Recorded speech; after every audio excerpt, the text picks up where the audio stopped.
Do you Anna add me take this man? She wanted to scream no to run, but her father's trembling hands clasped hers, whispering a plea she couldn't ignore. I do, she whispered. And do you, Mr. Jeon RenJun, take this woman? A long pause, then a low, smooth, dangerous voice. I do. The first time she heard him speak, the tone was familiar, too familiar, but her mind didn't catch it yet. By the power vested in me, you may lift the bride's veil. Her breath caught. His fingers brushed the fabric slow and deliberate. Time stopped. Her heart froze. Her stomach dropped. It wasn't a stranger. It was him. Hey, the boy who mocked her accent, laughed at her mistakes, and once poured juice in her hair, now taller, sharper, and more dangerous. The boyishness was gone, replaced by a cold elegance she barely recognized. If you're just tuning into the channel, make sure to subscribe and turn on the notification bell for more amazing stories. Now, sit back, relax, and enjoy the story as we dive right in.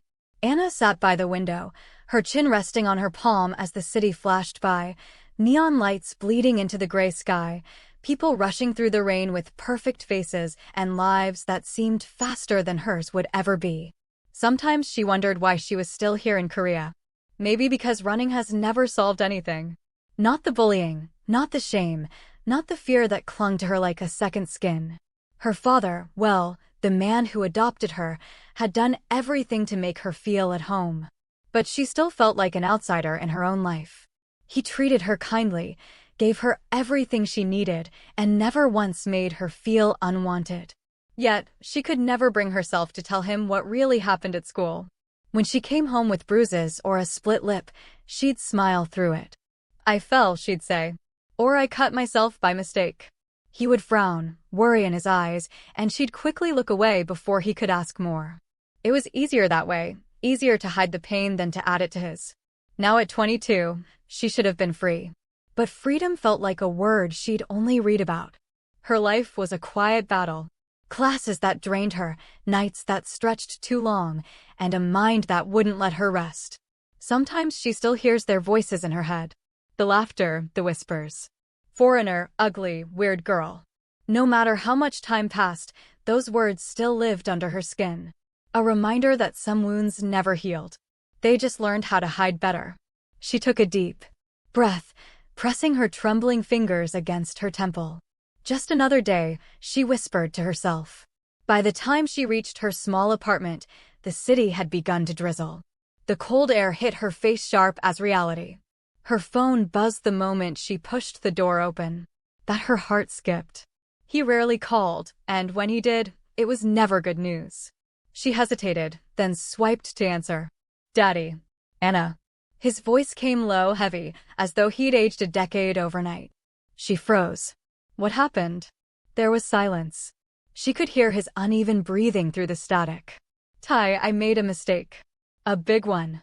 Her chest tightened. What kind of mistake? I borrowed money from people I shouldn't have. I thought I could fix things before you found out. But borrowed from who? She cut in, her voice rising. From a bank. He laughed bitterly. If it were a bank, I wouldn't be this scared. The room suddenly felt smaller. Dad, please don't tell me you're saying. The Jeon family, he whispered. The Jeon syndicate. Her breath caught. Everyone in Korea had heard that name. The Jeon Mafia ran half the city's underworld. Drugs, weapons, underground trade, even politicians whispered around them. And her father owed them money. Dad, no, she said, her voice breaking. Tell me you didn't. I had no choice. Anna, he shouted suddenly. The company was collapsing your tuition fees, your mother's medication. I was drowning. They offered me help. I took it. I thought I could pay it back. She gripped the edge of the table, her knuckles pale. How much? Silence. How much do you owe them? She demanded. Enough to get us all killed. Her body went cold. Anna, he said softly. They came to see me today. She could hear her pulse in her ears. Who? The ear. The boss's son, he said. There's another way to settle the debt. Her voice dropped to a whisper. What way?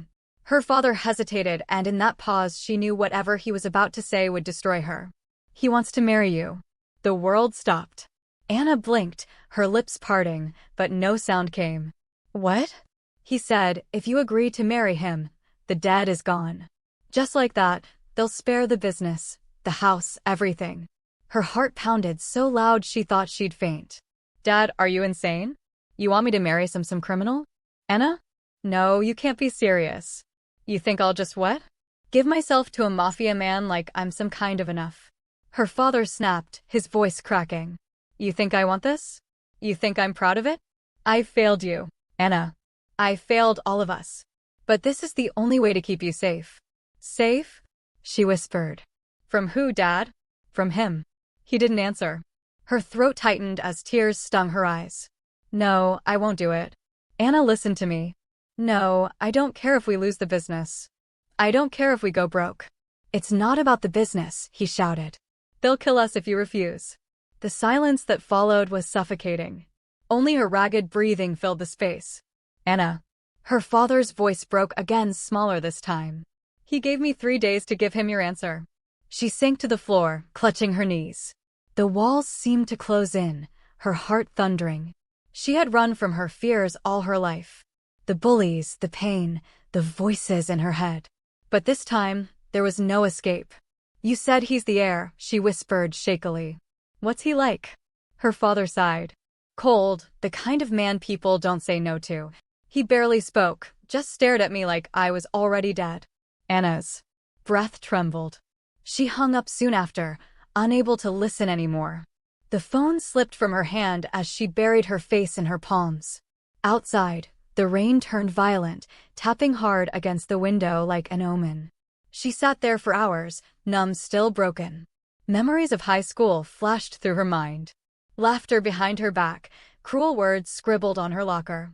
A pair of mocking eyes watching her cry. She'd promised herself never to let anyone own her again, never to let anyone have that power. And now fate wanted her to marry it. The next day, she tried to convince herself it was all a nightmare. But when her father called again, his tone left no doubt. They'll come for you if you refuse, he said quietly. They know where you live. Her hands trembled so hard she dropped her mug, shattering it on the floor. Daddy, please don't make me do this, she whispered. Anna, his voice cracked. Sometimes love looks like cruelty. If this is the price to keep you alive, I'll pay it. Even if you hate me for the rest of my life. Anna bit her lip to stop herself from sobbing. When the call ended, she stared out the window again at the city that never noticed her. The drizzle had stopped, but the clouds hung low, heavy, and gray. Her reflection stared back at her. Tired eyes, dark circles, the face of a girl who once dreamed of freedom.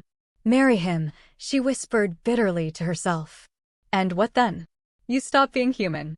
But even as she said it, she knew she didn't have a choice. Because when the Jeon family made an offer, saying no wasn't survival. It was suicide. Her phone had rung at dawn. The call was short. Get ready. A man's cold voice said. The ceremony's at noon. That was all. No sympathy, no explanation, just a command. By the time they came for her, she was already dressed, not in white, but in ivory, a color that looked too soft for the kind of marriage she was walking into. The gown hugged her body delicately, embroidered with crystals that shimmered under every breath of light. A silk veil covered her face, heavy and suffocating. She wondered if that was intentional, to hide her fear or to hide her tears. 2 black cars waited outside her apartment. No one spoke during the drive. The men wore dark suits, their faces expressionless. She could feel their eyes through the tinted glass, through the silence that pressed down on her chest. She clenched her fists on her lap, trying to control her breathing. It's just a dream, she told herself. Wake up. But every turn of the car, every faint hum of the city, every passing second reminded her that it was all real. They stopped in front of a massive marble building, not a church, not a hall, but something between both. It gleamed with wealth, gold accents glimmering under the late morning sun. Men in black suits guarded every corner, their hands resting on concealed weapons. Inside it smelled of roses and money. Soft orchestral music played as she was led down the aisle. The guests, maybe 30 or 40 at most, sat in neat rows, their eyes curious, pitying or cold. No one smiled. Her father stood near the altar, his shoulders trembling beneath his suit. He tried to look strong, but when their eyes met, guilt flooded his face. She wanted to run to him to beg him one last time to stop this, but her legs wouldn't move on their own. Her steps echoed, light but heavy in meaning. Each one felt like a nail being driven into a coffin. Hers. She couldn't see the groom's face. He stood at the altar, tall and silent, back turned to her. The air around him felt sharp.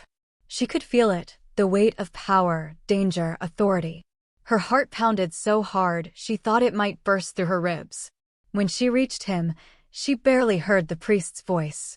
Everything was muffled like she was underwater. "Do you Anna add me, take this man?"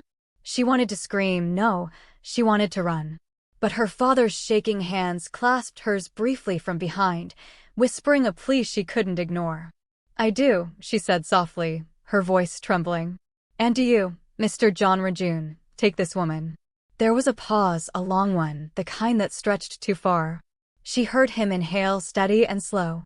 Then a low voice replied, deep and smooth with a hint of something dangerous. "I do." It was the first time she heard him speak. Something about that tone felt familiar, too familiar. But her mind didn't connect the pieces yet. "By the power vested in me," the priest continued, "you may now lift the bride's veil." Her breath caught. She felt his fingers touch the fabric. Slowly, deliberately, he lifted the veil. Light hit her face. And then time stopped. Her heart froze. Her stomach dropped. It wasn't a stranger standing before her. It was him. Hey, the boy who used to laugh when she mispronounced Korean words. The boy who mimicked her accent in front of the class until everyone joined in. The boy who once poured juice over her hair and called it shampoo for foreigners. Now he stood before her as a man, taller, sharper, more dangerous. The boyishness was gone, replaced by a cold elegance that didn't belong to the same human she once feared. His jawline was sharp, his hair slicked back perfectly, his black suit cut with precision. There was something cruel about how beautiful he'd become. His eyes, those same eyes that used to mock her, held no trace of remorse, only recognition and a faint smirk. "Long time no see, princess." The words cut deeper than any blade. Her lips parted, but nothing came out. Her throat burned. He tilted his head slightly, watching her with a mix of amusement and something unreadable. She could see the satisfaction in his eyes, the kind a predator has when the prey realizes it's trapped. The guests began to applaud softly, the sound fading into the background. Anna couldn't hear anything anymore. Not the music, not the priest, just the echo of his voice and her own heartbeat roaring in her ears. Her knees felt weak. She stumbled slightly, but he caught her. Not gently, not kindly, just firmly enough to keep her from falling. "Careful," he murmured, voice close to her ear.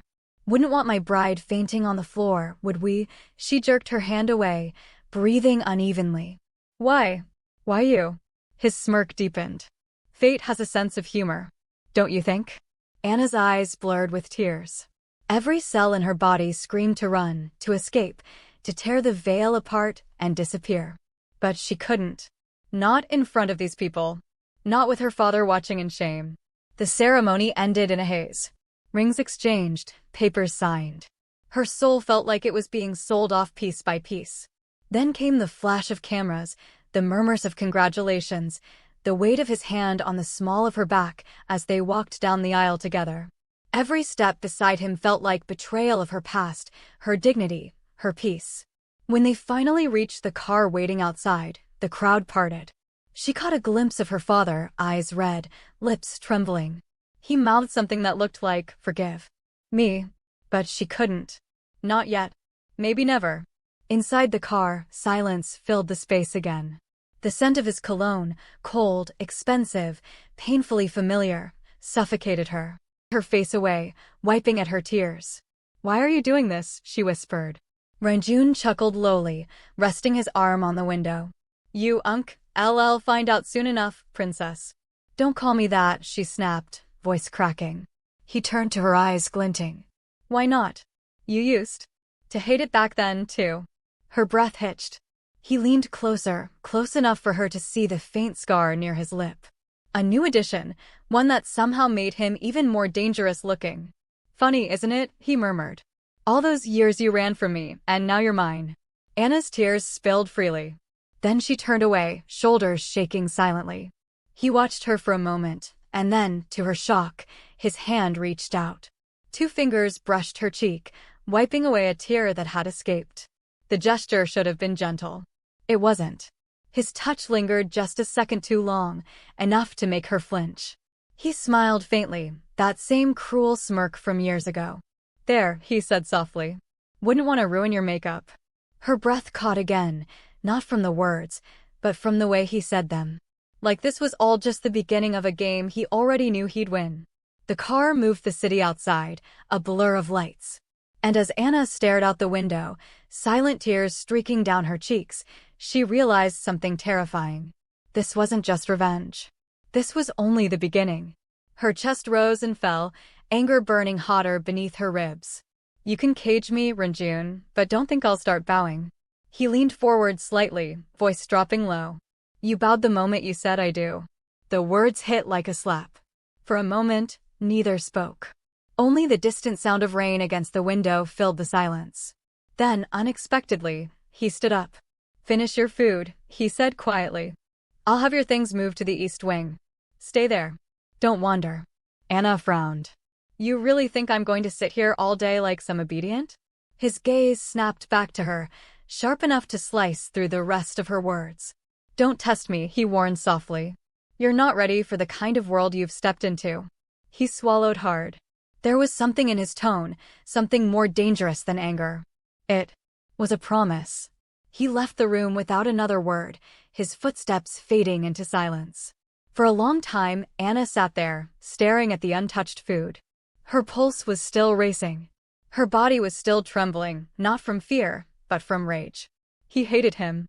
Every calm breath he took, every command he gave, every way he reminded her that her life was no longer hers. But there was something else, something she couldn't name.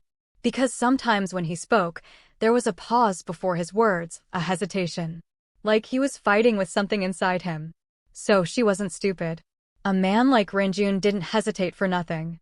She glanced toward the hallway where he disappeared, her voice barely above a whisper. "Who are you really, John RenJun?"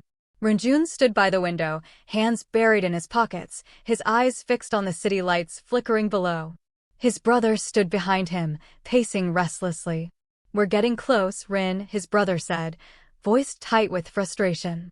"I just spoke to the private investigator. They still haven't found anything about Dad's death. I know I've messed up before, but I'm being careful this time. You have to trust me." RenJun exhaled slowly, his jaw tightening. The last time he trusted his brother, it nearly cost them everything. His brother had always been reckless. Parties, women, drugs, and it took a stint in rehab to wake him up. Now he was sober, determined, but still unpredictable. RenJun finally turned to face him. "Thanks for the update. If you find anything else, call me first." And also, his tone hardened. "The Oliver Tiger Gang is already on my watch list. Don't take any chances. Move with more guards." His brother nodded, running a hand through his hair. "Yeah, I know. The annoying part is we still don't know who the leader is. Only his assistant shows up. Whoever he is, he's a ghost." RenJun's brows furrowed. That single truth gnawed at him every night. A faceless leader, a trail gone cold, and a father's death with no justice. "That's what bothers me the most," RenJun murmured, his gaze drifting back to the window. "Ghosts don't stay hidden forever." RenJun slipped into Anna's room after midnight. The lamp by the desk threw a pale pool of light across the bed, and he stopped at the doorway, watching her breathe. She looked smaller somehow in sleep, lashes fanned against her cheeks. A slow rise and fall that should have eased him. But his hands knotted, fingers worrying the hem of his shirt as guilt knifed through him. He stepped closer and cupped her hand in his palm, feeling the quick little thrum of her pulse. And for a second, the room narrowed to that heat between them while his mind ran through every half-formed apology, every plan to erase what had been done. Anna's eyes opened, and the first thing she registered was his reflection in the mirror. RenJun lounging against the dresser, arms crossed, his pajama top gaping just enough to outline his abs. Her breath hitched. Her body answered before her head did. But then she scanned herself. as if checking whether he'd taken anything, clothes, dignity, and rose to her feet like a coiled spring. Can you just stop barging into my room? This is the fourth time, she snapped, fists curling at her sides. It's my house, ma'am. I can do whatever I want, RenJun said lazily, his voice low but sharp enough to make her clench her fists. Anna took a step closer, anger flickering across her face like a flame ready to burn him alive. You, she raised her hand, ready to slap him. Again, but his next words froze her mid-motion. If you slap me, he drawled, leaning slightly against the table, we'll be having our first honeymoon right here. Her hand trembled in the air before slowly dropping. What a weird thing to say, Ren, she hissed, her voice tight with both fury and disbelief. I hate you so much. He chuckled softly, the sound deep and mocking as she turned to leave. I have a gift for you, princess, he called after her, amusement dripping from every word. She spun halfway, her glare sharp enough to cut. F you and your stupid gifts. RenJun only smiled wider, his tone teasing yet possessive. Okay then, Mrs. Jeon RenJun. Anna whipped around fully this time. I'm Anna, she snapped. Not in my world, he murmured, smirking as her jaw tightened before she stormed out, slamming the door behind her. The house grew quieter once RenJun left, as though even the walls relaxed in his absence. The guards shifted positions. The maids whispered less. But Anna couldn't. Her mind wouldn't stop spinning. She rose from the table and wandered through the corridor, trying to memorize every hallway, every exit. The air smelled faintly of sandalwood, the kind of scent that clung to power and old money. Every painting was an heirloom, ancestors staring down like silent witnesses. She turned a corner and nearly collided with someone. Oh, sorry, she muttered quickly, stepping back. The man smiled easy and warm, nothing like RenJun's cold precision. You must be Anna, he said. Hi, sister-in-law, I presume. Anna blinked. The resemblance was there. Sharp jaw, dark eyes, but softer, younger. His hair was a lighter shade, his tone casual, almost playful. And you are? She asked wearily. RenJun, he said, extending a hand. Jeon RenJun, the brother who didn't inherit the empire or the attitude. She hesitated, then took his hand. It was surprisingly warm. I didn't know RenJun had a brother, she said. He chuckled, eyes glinting. He rarely mentions me. He likes keeping people in tidy boxes, and I never fit into his. There was something charming about him. The kind of man who could make anyone feel safe just by smiling. He leaned against the wall, arms crossed loosely. So, he said, studying her. You're the woman everyone's whispering about. Whispering? Of course. The mysterious wife who appeared out of nowhere. They say RenJun didn't even tell his board about the wedding. You must have done something remarkable to make him rush into it. Anna's lips tightened. You talk a lot for someone I just met. He raised his hands, laughing lightly. Fair enough. I meant no offense. His curious. My brother isn't exactly known for sentimentality. Neither am I. That earned her a genuine laugh. I like you, he said, eyes sparkling. Maybe you'll finally make him human again. Anna tilted her head, studying him. You sound like you don't like him very much. RenJun shrugged, casual, almost dismissive. But he's my brother. We coexist. Anyway, welcome to the family, Anna. If you ever need someone who isn't made of ice, you know where to find me. Anna ignored him the entire day after the wedding. She barely looked at him, barely spoke. When night came, she refused dinner and locked herself in the bedroom. The sound of his knocking came again, steady, persistent, but she sat still, pretending not to hear. Her gaze dropped to her wrist, the faint scar that still lingered there. The mark from years ago, the one her bullies left her with. It stung more tonight than it had in months. She blinked hard, fighting the tears threatening to fall. Anna, his voice came through the door, low but firm. Her chest tightened. The door creaked open. He was already inside. She shot up from the bed, fists clenching at her sides, anger flashing in her eyes. Get out, she snapped, her voice trembling more from pain than rage. He didn't stop. Each step he took brought him closer. The air between them grew. Heavy, her breath hitched. How could you do this to me? She burst out, her voice breaking. Do you even know what I went through? Because of those bullies, I've had an open wound on my wrist for years. I still cover it with makeup every single day. So my father won't see." Her voice cracked as the tears finally spilled. She wiped them roughly, hating that he could see her like this. He said nothing, not a single word. His silence was louder than anything he could have said. He just kept walking toward her, slow and unshaken, eyes unreadable. Anna's breath quickened.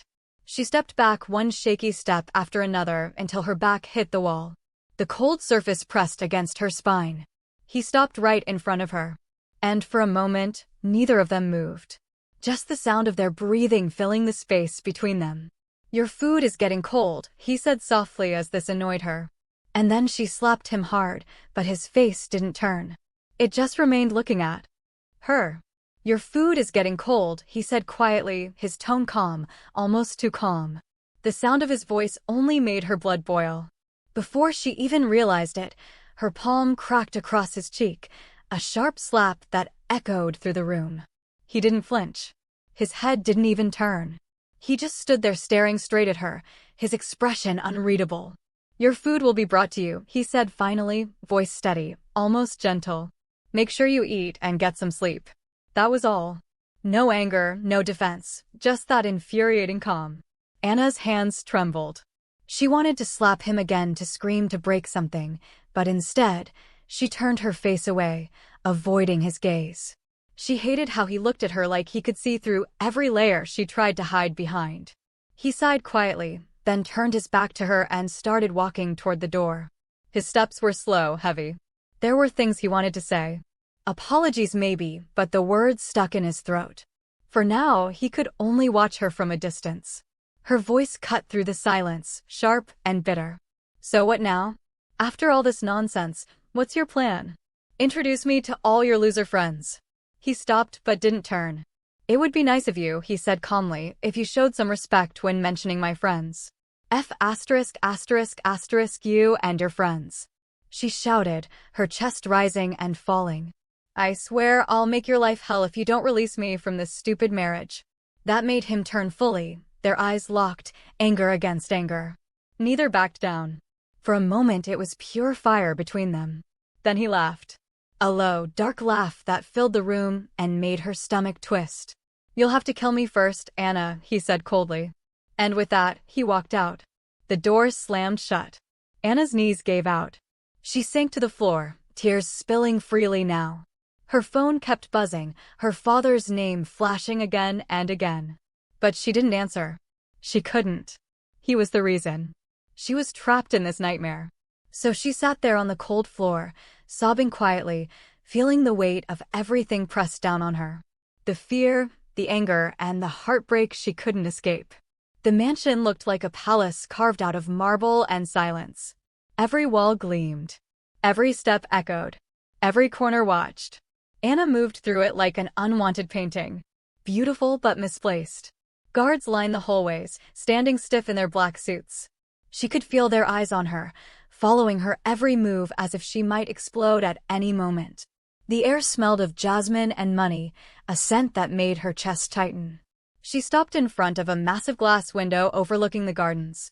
The place was breathtaking, but there was no warmth in it, only cold perfection.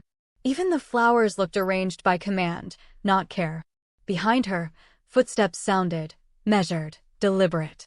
She didn't need to turn to know it was him. "Hey!" His presence filled the room before his voice did. "You're up early." Anna rolled her eyes, her reflection faintly visible in the glass. It's hard to sleep when you're guarded like a prisoner. He came to stand beside her, tall, composed, dressed in a perfectly tailored black shirt that hugged the muscle underneath. The faint cologne from last night still lingered, rich and dangerously intoxicating. "You're not a prisoner," he said coolly. "You're my wife." She let out a small laugh. "Right. The decorative kind. The one that comes with a leash." RenJun turned his head. Slightly, eyes narrowing. "Careful with that tongue, princess. I told you not to call me that." He smiled faintly, the corner of his mouth twitching. "And I told you I don't take orders." She met his gaze unflinching. "Then I guess we're both prisoners." Something flickered in his eyes. Amusement maybe, or pity. It was gone too fast to tell. Breakfast is ready, he said, simply stepping away. Try not to be late again. The staff are terrified of upsetting you. I'm sure they're terrified of upsetting you, not me. He didn't deny it. Anna followed him to the dining room, her bare feet brushing against the thick Persian carpet. The table was long enough to seat 20, yet only 2 plates were set, his and hers. Silver cutlery, porcelain dishes, food that looked too perfect to touch. He sat at the head of the table. She sat across from him. The silence stretched between them, broken only by the faint clink of his fork against the plate.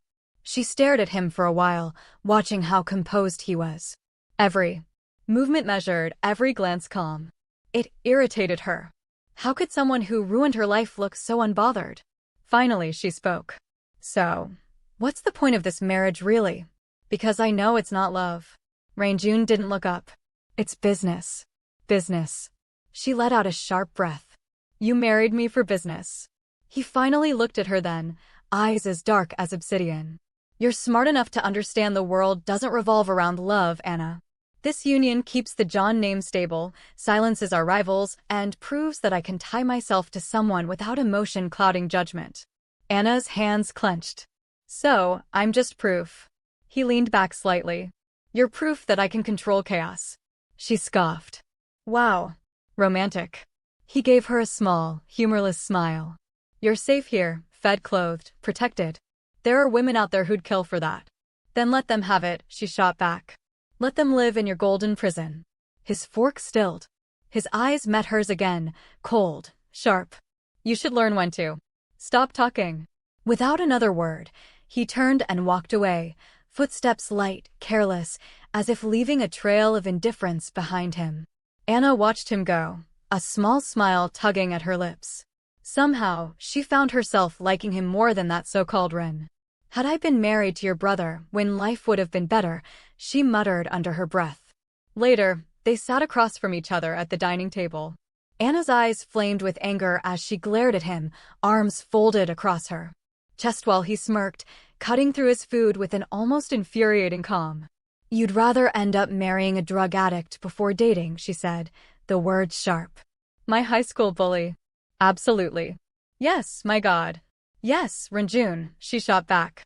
Her words hit him harder than he let on, but he swallowed it, forcing his face into a mask of indifference. Changing the subject, he leaned back slightly. Do you like the Lamborghini? She shook her head. No, I'd rather you take me back home. He smirked, a spark in his eyes. Half of my assets will be registered under your name. Anna blinked, caught off guard. I couldn't care less, Anna snapped, eyes flashing. Because no matter what you do, it won't erase what you and your stupid friends did to me back then. It's a shame you think that could make me forgive you. RenJun's jaw tightened. His hands slammed onto the table, making her flinch. I'm not asking for your stupid forgiveness. He growled, voice low but sharp. I just want to make things right. Anna stood, leaning forward, heat radiating from her anger. So, it's true you were psychopathic. Her words cut like knives. You're a madman who needs help. Is that true? That hit him like a spark to gunpowder. His eyes darkened, burning red with fury, and he yanked the nearest plate, hurling it toward her back. Food splattered across the wall with a sickening crack. Anna froze, heart-hammering memories of high school rumors flashing in her mind. No wonder he had bullied her so mercilessly back then, so void of empathy. A gentle voice broke through her panic. Are you okay? She turned to see RenJun standing there, calm but concerned. Yes, she murmured, still trembling. Sit down. Let me get you a cup of water, he said softly. She nodded and lowered herself onto the chair. Within seconds, he returned, setting the cup carefully in front of her. As she sipped, the tension slowly bled from her shoulders. They fell into a quiet conversation about RenJun's life. The small talk of fragile bridge between chaos and calm, giving her a brief reprieve from the storm that was RenJun.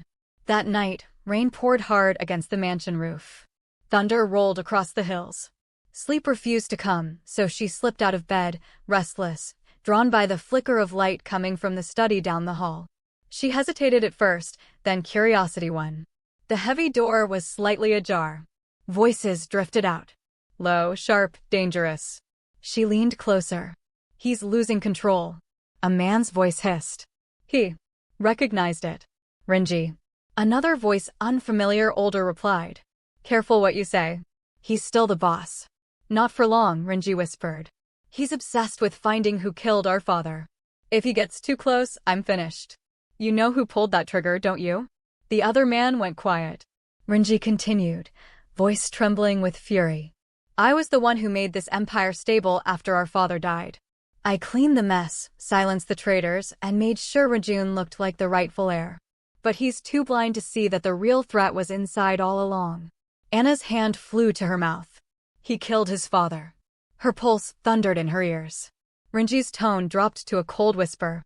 Once RenJun finds proof, he'll come for me, so I'll get to him first. Once he's gone, the board will have no choice but to hand me everything. I'll finish what I started.